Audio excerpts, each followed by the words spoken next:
La naturaleza está llena de plantas con importantes propiedades alimenticias, pero muchas tienen además propiedades sobre el ánimo, y por eso se les atribuyeron desde los orígenes cualidades mágicas.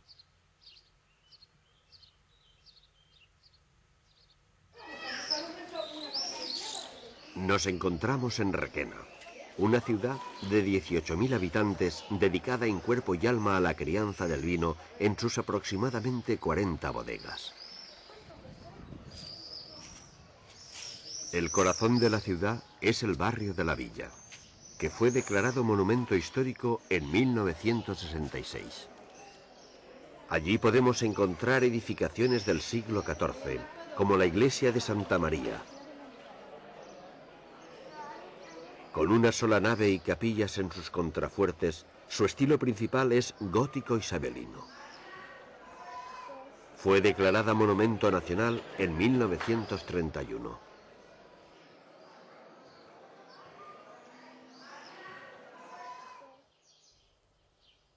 Dejemos aparte las industrias, la denominación de origen y la competencia comercial. Tanto en Requena como en cualquier otra parte donde hay o haya habido viñas, la crianza del vino fue en su origen una actividad familiar y artesanal. Y es aquí, en estos reducidos recintos, donde encontramos la esencia del arte del vino, un arte que aflora cuando termina el verano y comienza la vendimia.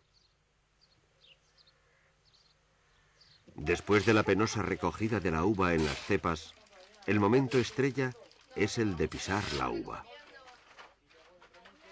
A menudo esto se hace en instalaciones pequeñas que consisten básicamente en un plano inclinado y una oquedad en el suelo debidamente revestida.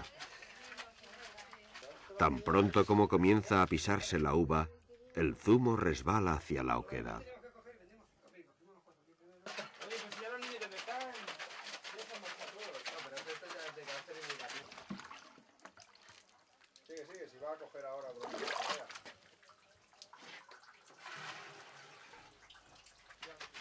Una vez que esta fase ha terminado, es preciso recoger el residuo, aún no exprimido del todo, e introducirlo en la prensa, donde se le extraerá hasta la última gota.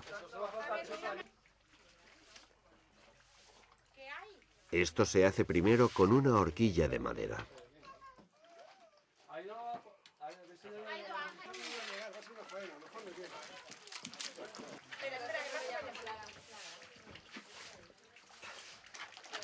Con Marina el vino sale.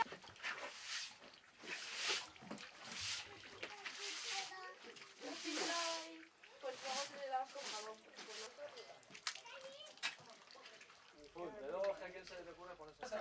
A continuación, entran en función medios mecánicos, aunque bien simples.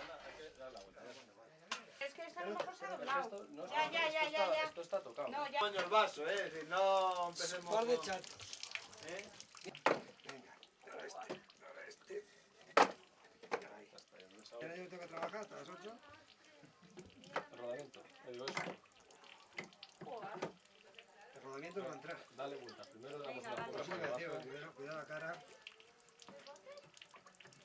Estos son... Mira, pues ahora sí que... Lo dejamos apretado. Apretado, pero... Apretado. Y luego ya traigo el... Flojo. Uno que no nos pega, De todas maneras que esto está... Bueno, pero si te da igual para meter. El vino eleva el ánimo del hombre y lo transporta. Psicólogos y filósofos han constatado lo que José Ortega y Gasset llamaba la necesidad del hombre de embriagarse.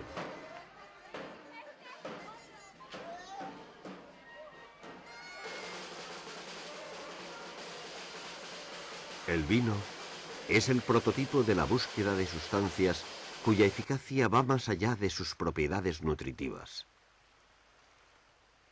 Una búsqueda que comenzó con el hombre en los espesos bosques de la Europa virgen.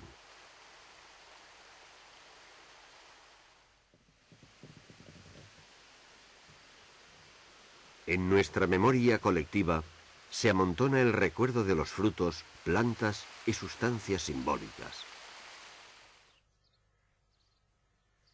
Pero se trata de un recuerdo que también ha sido fijado en lugares escondidos de nuestras montañas. Nos encontramos en Bicorb, una pequeña población en pleno macizo del Carroig, donde está en servicio el Parque Cultural de la Canal de Navarrés, un centro de información y acogida al visitante que desee conocer los lugares arqueológicos que rodean el pueblo.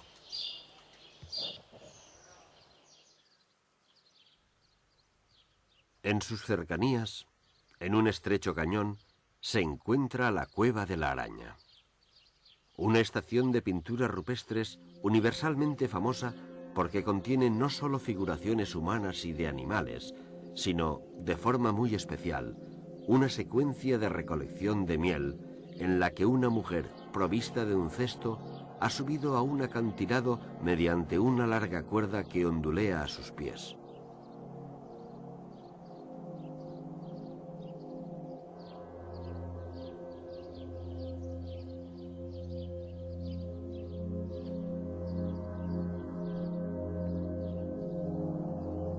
Un minúsculo agujero natural en la pared fue utilizado para figurar el interior del panal.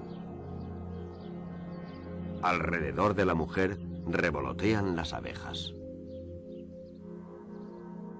Aquella mujer desconocida fue quizá la primera apicultora. Pero la miel no era solo un alimento. También se la dejaba fermentar, como al zumo de la uva, y se usaba para la fabricación de medicamentos e incluso en algunas culturas para embalsamar a los muertos. También se la ha considerado repelente de los espíritus.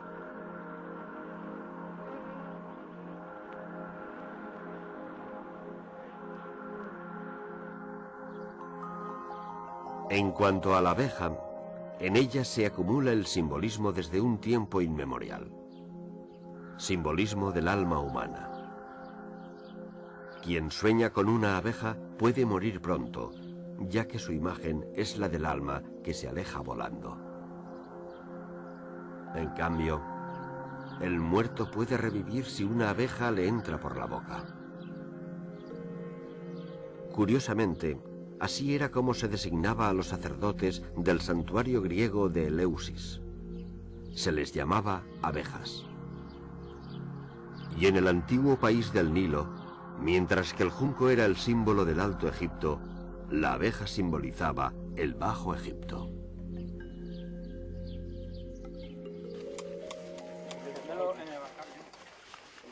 No deja de llamar la atención el hecho de que aún hoy los habitantes de Bicorb siguen entregados a las mismas labores que sus antepasados de hace miles de años.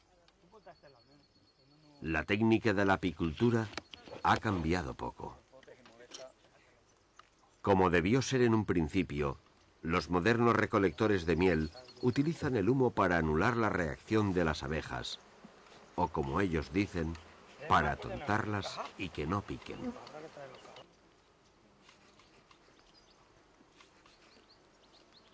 La experiencia asegura que las abejas tienden a dirigirse a los colores oscuros y a alejarse del blanco. Por eso, estos hombres se visten de pies a cabeza con monos y guantes blancos. Armados con estas dos defensas, el humo y el color claro, abren las cajas y van extrayendo los panales. A esta operación le llaman cortar la miel.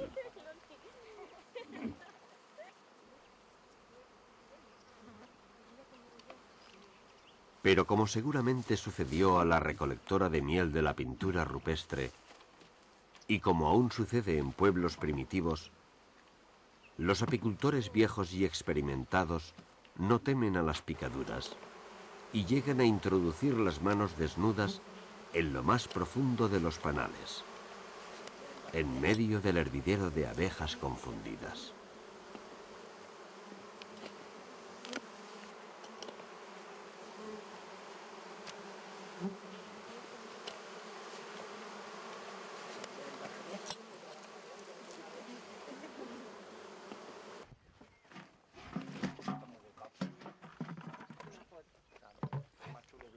Una vez dados los cortes, los apicultores se trasladan a un lugar algo apartado de las colmenas, donde poder trabajar sin exponerse a las picaduras.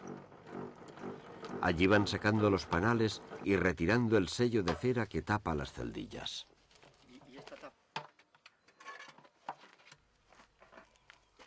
Y como no es posible extraer la miel manualmente de cada una de aquellas celdillas, los panales se introducen a continuación en una centrifugadora manual, donde la miel sale despedida y cae al fondo del recipiente.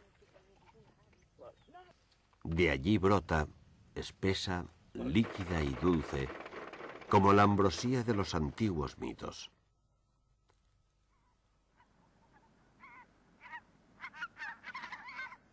Cuando el hombre dejó de ser recolector, se adueñó del mundo, ideó la crianza y el cultivo de los vegetales. Nacieron los oficios, entre ellos los de quienes trabajaban la madera y los de quienes cocían el pan.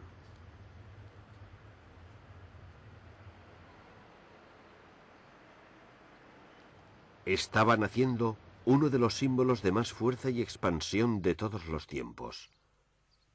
Un símbolo asociado a las simples espigas del cereal.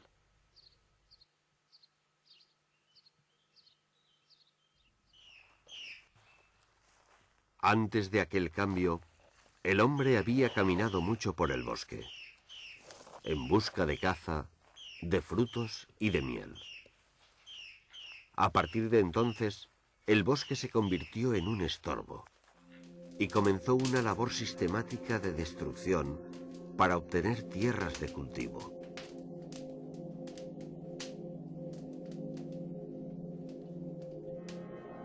Aún hoy tratamos de encontrar una fórmula de desarrollo al que llamamos sostenible, en la ilusión de que es posible un equilibrio entre él y el medio natural.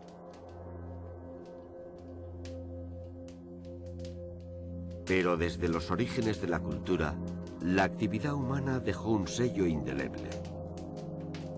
Un sello que sugiere que desarrollo equivale a destrucción. De la misma manera que las antiguas mitologías explican la creación del mundo a partir del cadáver de un gigante asesinado, así también parece como si el desarrollo del ser humano tuviese que hacerse a costa de ese ser gigante del que nacemos y que nos alberga.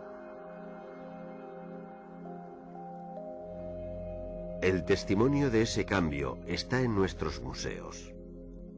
Piezas de sílex articuladas en fragmentos de madera hasta formar las más primitivas hoces.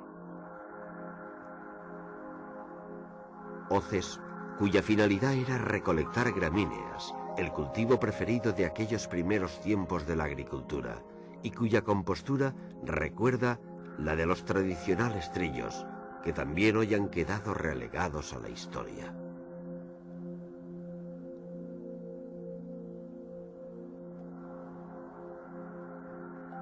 La cerámica del Neolítico de la Comunidad Valenciana contiene piezas emblemáticas, universalmente conocidas y de una especial belleza plástica, como la rescatada en la Coveta de l'Or.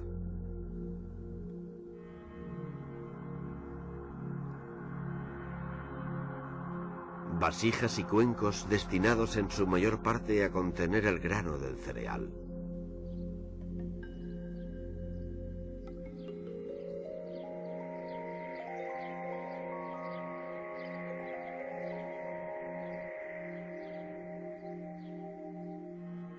El grano era transformado en harina en molinos primitivos, como este, reconstruido en el poblado ibérico de la Bastida de Les Alcuses.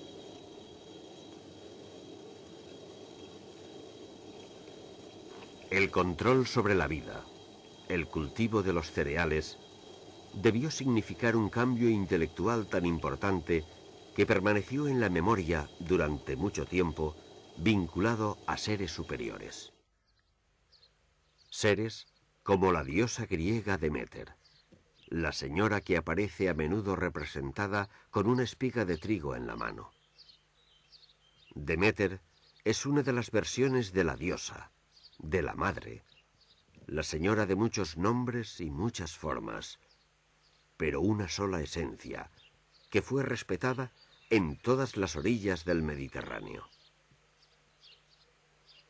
En la imaginación de los primitivos cultivadores, el cereal estaba asociado al mundo inferior, a la tierra negra y productiva. Allí, donde habitan los muertos, debía haber algún principio vital que hacía a la vida nacer y crecer.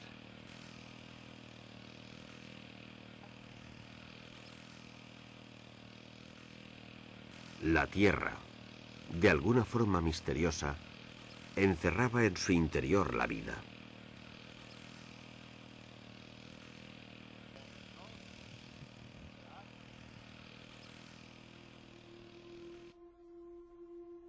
Esta creencia tiene su reflejo en la peripecia de Deméter, cuya hija, Coré, fue secuestrada por el dios infernal Hades y recluida en el infierno subterráneo, el lugar prohibido donde solo habitan los muertos.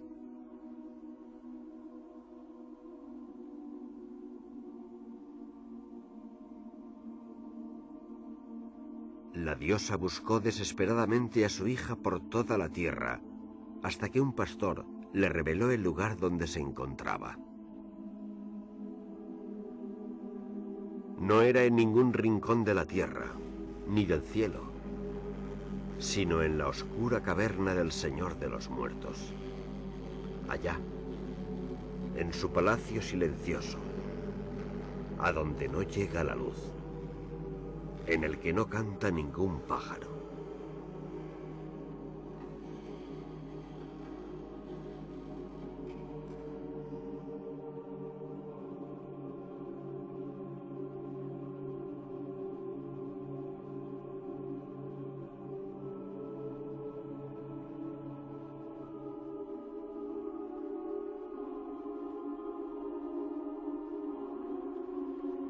Con ayuda del mensajero del mundo inferior, el dios Hermes de rápidos pies, la diosa Deméter reclamó a su hija. Exigió a Hades que le devolviera a la niña.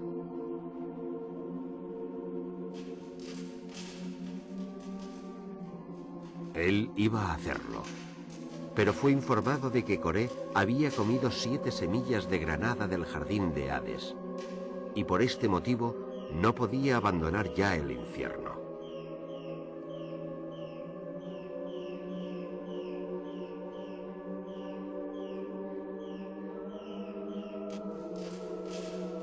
Se llegó de esta manera a un pacto por el cual la muchacha permanecía en el mundo inferior durante la mitad del año correspondiente al invierno, cuando la vegetación se agosta, y saldría de él en la otra mitad, con la primavera, cuando la tierra florece. Así que en invierno, cuando la tierra está oscura, cuando la semilla no crece ni el sol brilla, la niña permanece en su habitación de piedra, rodeada de los difuntos, reteniendo la vida hasta el albor de la primavera. Entonces, el trigo volverá a germinar. La germinación del trigo se asimiló así al renacimiento de todo tipo de vida. En Egipto, el dios del renacimiento es Osiris, un dios al que se representa del color verde de las espigas, porque simboliza el grano de cereal que muere en el seno de la tierra y renace. En algunas momias egipcias se descubrió que el cadáver guardaba unas estatuillas de Osiris hechas de semillas de trigo. A estas piezas las llaman los arqueólogos Osiris vegetantes y parecen el intento de forzar mágicamente la resurrección. Cuando el trigo germinara y renaciera, así también haría el difunto. Para seguir al sol de occidente hasta el paraíso, al otro lado del mar. ¿Pensaron lo mismo los primitivos agricultores de la Comunidad Valenciana? ¿Inspiró el trigo esta misma metáfora de la vida y el renacimiento?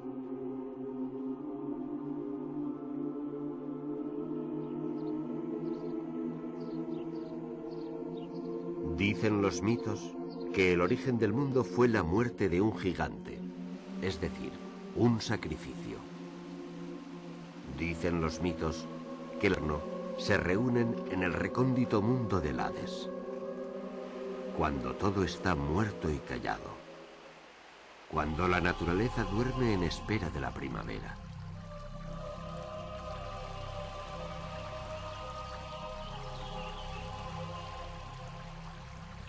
¿Durante cuánto tiempo más podremos vivir y jugar aquí? ¿Durante cuánto tiempo más se mantendrá el tiempo del esplendor, cuando el sol calienta sin quemar y el agua limpia nos acoge? La herencia de la tierra encantada no es solo la herencia de la tradición ni los mitos, es también la herencia de la vida. La vida mana de la tierra en todos los sentidos que somos capaces de entender. Materialmente, dándonos cuanto tiene, y simbólicamente, ofreciendo al hombre el ansiado renacer. Apuramos hasta la última gota de esa generosidad, hasta el último grano.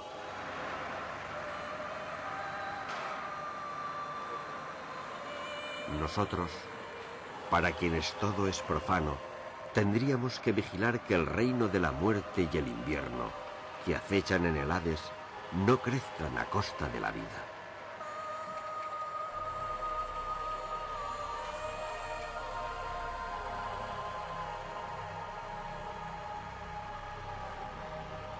Para que siempre podamos confiar en que volverá la primavera.